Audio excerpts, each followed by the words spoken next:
we're going to start off by entering our desired masjid. It'll auto-populate along with its agency, and then we're going to run the actual check. So here's the result. Red means that it found something. Let's keep looking. Okay. The surface level verdict here. So the department has its cameras configured to alert for immigration lists. But this right here is the department's own policy, along with the link, saying that it does not use immigration enforcement. So the policy says one thing, but the configuration of the cameras say another. That contradiction is the core issue and what we'll really be leaning on for this case. And it isn't hypothetical, it's what investigators documented in Blue Island, Illinois, Sparks, Nevada, and it's what the EFF is actively doing when it shows us steps to replicate their investigations. They even have a call to action for people to do similar investigations because they just need the people. So we could actually build an action packet right now that provides us with the letters and contact information to be able to kind of rectify this at its root. But we want to build a more strong case so that there really is no other option for the city council. So if we did want to strengthen our case, the natural next question is, what can we actually do with this information? And historically, that was the hard part. Prying these records loose took investigative journalists or civil rights lawyers who knew exactly what to ask for. Requests that are too broad can get buried or hit with huge fees. The ACLU actually was once quoted for $1 million for a full set of raw logs. So DayLight lowers that barrier. It generates the public records request for you, grounded in that state's specific law, and it acts narrowly just for the hot list configuration, which is probably the single most cheapest record to produce and the one that proves the actual point that we're trying to make. You review it, you send it yourself, and the tool never sends anything on your behalf. You could do that by clicking that. Here's the generated report, asking for what it is that we need. Fill in your name. You could click open an email, and that's on my other monitor. It opened an email window in which you could review and then click the send button. But you could also just copy the actual report itself and then use whatever email client that you desire. Just gonna put in we're gonna mark it as sent. Okay.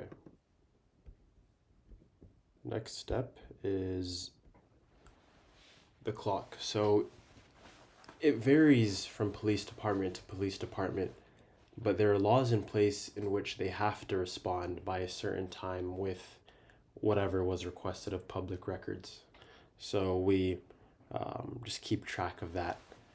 In the event that they are overdue, you could click the escalation path,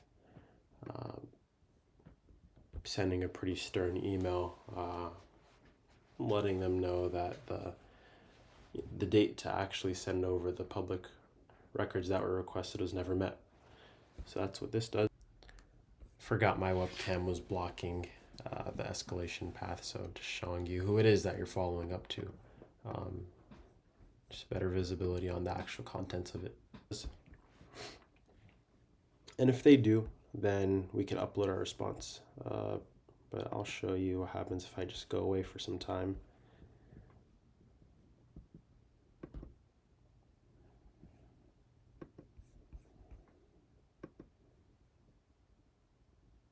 We get the overdue warning, and yeah.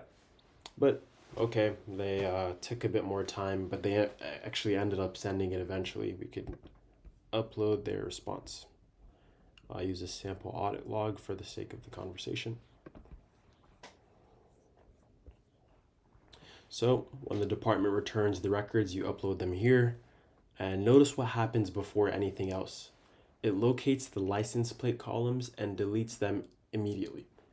They never read, they're never read, never stored, because the purpose is to examine what the police did, not to survey anyone. And the part that something that I'm proud about, it goes through every search, isolates the ones labeled immigration, the ones missing a case number, anything irregular, essentially. We even have the comments. And it shows you when they occurred, and the pattern is immediate. The searches concentrate on Friday afternoons, from what it seems. Could even have a prayer time overlay to show you that that's definitely the case. And what we're showing here is that these searches are concentrating during our Friday Jumu'ah prayers, when the community gathers for prayers. I want to be precise about what this is, though.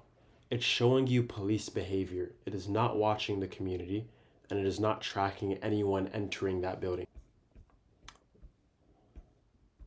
Here's the extracted UI version of the CSV that we parsed and are displaying here without the officer information or any license plate.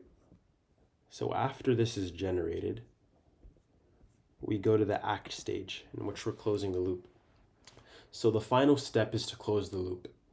The people with the power to end this are the city council. Because they control the camera contracts, they do have the ability to affect change, perhaps permanent change. So DayLight drafts them a letter that lays out what the records show and asks them to disable the setting outright and to disclose the configuration at every renewal of their flock contracts. It also produces a press brief and a plain language notice you could share with your community, and it connects you directly to legal organizations like CARE. Just go through them. This is where the connection to the legal organizations happens. You could send them a quick email brief, and what's even more effective is the shared evidence page, which is a copy of what we have here, but in a separate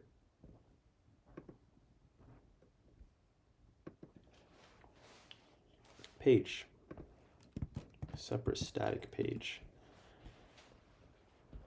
We redact our masjid information, just giving them information on the actual police department in question.